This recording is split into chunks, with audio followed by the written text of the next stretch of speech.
Hey everyone, welcome to the third devlog for the Epic Games Mega Jam. I've put 2 up so far, and today is all about visuals. I'm really happy with the progress that I made today. It took so much time to get all the models done, and all the normal mapping and texturing, but I'll get into that as I go on. So, everything that is big, so all the big objects like, the ground, the grass, the dirt, the rocks, anything really huge in the map, and things like the grass have been added in.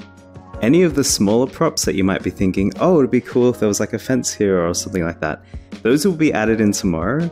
Today was all about getting it to a level where I'm happy to submit it, and then tomorrow I can add in all the extra props.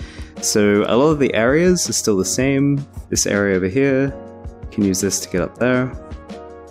So I've still got this box mechanic in the game. I just haven't decided if I was going to use it anywhere else yet. If you were listening yesterday, I got rid of the box dispenser over there, but I still have that box there. And this area is mostly the same. I got some nice grass added in. That was quite fun.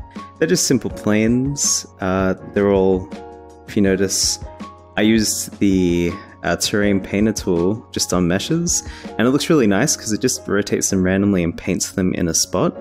So instead of me manually having to drop all of the grass down, you can just paint the grass in, and that's really nice. Jump up here. And I've got these bits of rock coming out to show, so this is where they've built kind of other devices for where this can go in between. And they've kind of just built it into this rock here, which I thought was kind of cool, making use of the natural environment.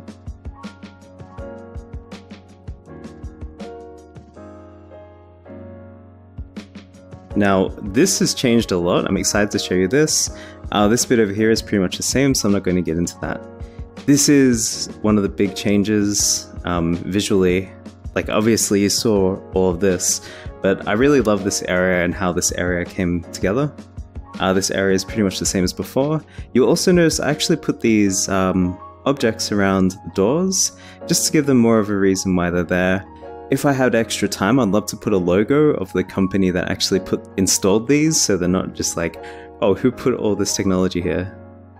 All these areas are relatively the same gameplay-wise, but it's been upgraded massively in terms of the art. And I'm really happy with how all this turned out.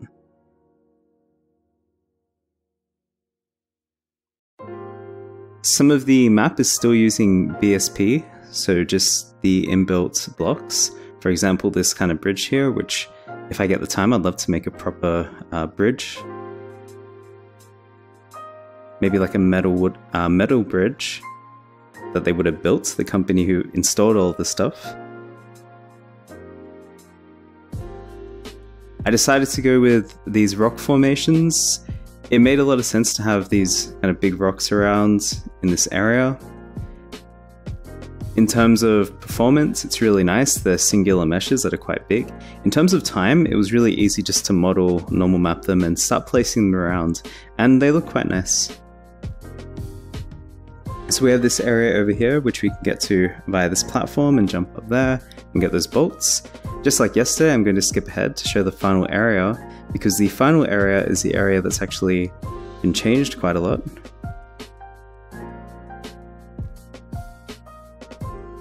So this is the final area. Yesterday it was still blocked out. Not really blocked out actually. It was just a basic placeholder area that I put together. Yesterday everything else was blocked out, but today I decided to just go ahead and make this area. And all you have to do in this simple last part of the map is get through these 2 enemies and activate the button, go up here and activate the device. So it's kind of mirroring the start of the game, but I've added in most of the mechanics that you've learned. So it's not meant to be overly challenging, this part. Just like a really nice end to the map.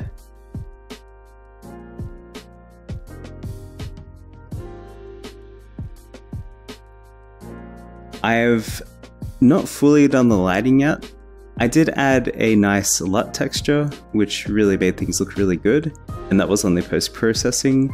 I do have a tiny bit of bloom, but I haven't done anything in terms of the lighting, so that'll be quite fun to mess around with tomorrow. And of course at the end we have the orb light, which I haven't programmed in yet. So this is the visual changes that I've made today, and I'm a bit tired, so my commentary is probably a bit lame. But yeah, I made so many changes. I'm really proud of how it all turned out and how everything looks. I really like the colors, and the grass really works well. And tomorrow I'm going to be implementing the actual theme into the game, and I'm going to display the theme on the screen right now. If you have any cool ideas, let me know. I have a few ideas, but some of you may have some really creative ideas. So you should see the theme on the screen. And yeah, tomorrow I'll be implementing the theme. I'll also be implementing the music and sound, which I'll be generating. And if I get time, I'd love to add a lot of extra props and polish to the map. Maybe some particles for the level and stuff like that. Anyway, this is the third devlog. Thank you all so much for watching and for all of your feedback. I really enjoy reading through the feedback and coming up with ways to incorporate your feedback into the game and improving it. So yeah, thanks again for watching. I will see you all in the next video.